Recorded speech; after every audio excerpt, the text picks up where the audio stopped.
എല്ലാവർക്കും ചോറ്റുപാത്രം കുക്കിംഗ് ബ്ലോഗിലേക്ക് ഒരു വലിയ സ്വാഗതം. നമ്മളിന്നുണ്ടല്ലോ ഈസി ആയിട്ടും ഹെൽത്തി ആയിട്ടും തയ്യാറാക്കാൻ പറ്റുന്നൊരു തോരനാണ് കാണിക്കാൻ പോണത്.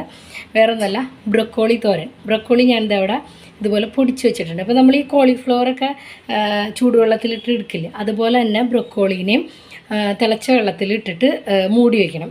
വെള്ളത്തിലിട്ട് തിളപ്പിക്കണ്ട, വെള്ളം തിളപ്പിച്ചിട്ട് അതിനകത്തേക്ക് സ്റ്റൗ ഓഫ് ചെയ്യുക. എന്നിട്ട് അതിനകത്തേക്ക് ബ്രൊക്കോളീനെ പൂക്കളായിട്ട് അടർത്തിയിട്ട് കൊടുത്തിട്ട് ഒരു 2 മിനിറ്റ് 3 മിനിറ്റ് മൂടി വയ്ക്കുക.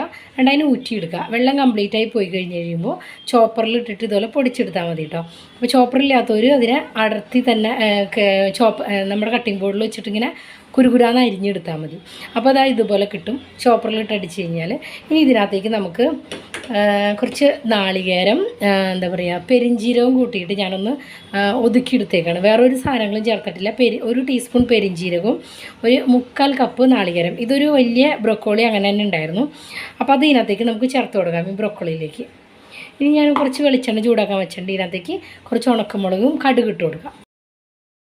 കടുകൊന്ന് പൊട്ടി കഴിയുമ്പോൾ അതിനകത്തേക്ക് ഒരു ചെറിയ ഒണിയൻ ചെറുതാക്കി നുറുക്കിയതും 3 പച്ചമുളക് ഇട്ട് കൊടുത്തിട്ടുണ്ട്. ഇനി ഒന്ന് വഴറ്റിയെടുക്കാം. ഒരുപാട് ബ്രൗൺ കളറൊന്നും ആവണ്ട, ഒന്ന് ട്രാൻസ്പെറൻ്റ് ആയിട്ട് വന്നാൽ മതി.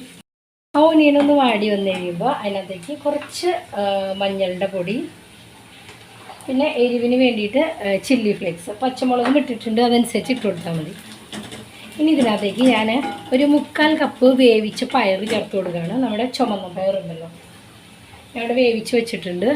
ഇതാ വെള്ളം ഇല്ലാണ്ട് എടുത്തേക്കാണ്, അതിനെ ചേർത്ത് കൊടുക്കാം. പയറിൽ വെള്ളം ഉണ്ടെങ്കിൽ അതൊക്കെ നന്നായിട്ട് വറ്റിക്കണം. മാക്സിമം വെള്ളം ഇല്ലാണ്ട് എടുക്കുക, അല്ലെങ്കിൽ കുഴഞ്ഞു പോകും കേട്ടോ. അപ്പോൾ പയറിലെ വെള്ളമൊക്കെ വറ്റി വന്നിട്ടുണ്ട്. അതിന് ഒരിത്തിരി അതിൻ്റെ അടിയിൽ കിടന്ന വെള്ളം ഉണ്ടായിരുന്നു. അപ്പോൾ അതൊക്കെ വറ്റി കഴിഞ്ഞപ്പോൾ ഞാൻ ഈ നാളികേരവും ബ്രൊക്കോളി ചോപ്പ് ചെയ്തും കൂടി മിക്സ് ചെയ്ത് വെച്ചിട്ടുണ്ട്. ഇതിനെ ചേർത്ത് കൊടുക്കുകയാണ്. ഇനി നന്നായിട്ട് മിക്സ് ചെയ്തെടുക്കുക. നമുക്ക് ഇതിനകത്തേക്ക് ആവശ്യത്തിന് ഉപ്പും കൂടി ചേർത്ത് കൊടുക്കാം. പയർ ഉപ്പില്ലാണ്ടാണ് വേവിച്ചേക്കണേ, അപ്പോൾ അതനുസരിച്ചിട്ട് ഉപ്പിട്ട് കൊടുക്കാം. നന്നായിട്ട് മിക്സ് ചെയ്തെടുക്കാം. അപ്പോൾ ഇതാ നമ്മുടെ ബ്രൊക്കോളി തോരൻ ഇവിടെ റെഡി ആയിട്ടുണ്ട്. അത് ശരിക്കും ഈ ബ്രൊക്കോളീനെ ഉണ്ടല്ലോ തിളപ്പിച്ച് കഴിഞ്ഞാൽ പിന്നെ അത് ഇതുപോലെ കിട്ടില്ല കേട്ടോ, കുഴഞ്ഞു പോകും. അത് പിന്നെ നമുക്ക് ഈ ഒരു എന്താ പറയുക, ഇങ്ങനെ ഉലർന്ന് കിടക്കുന്ന രീതിയിൽ കിട്ടില്ല. അപ്പോൾ അതുകൊണ്ട് തിളച്ച വെള്ളത്തിലിട്ടിട്ട് സ്റ്റൗ ഓഫ് ചെയ്ത് തിളച്ച വെള്ളത്തിലിട്ട് ഒരു 2 മിനിറ്റ് കൂടുതൽ മൂടി വയ്ക്കേണ്ട. കാരണം ബ്രൊക്കോളി പെട്ടെന്ന് അത് സ്റ്റീം ചെയ്തെടുത്താലും മതി.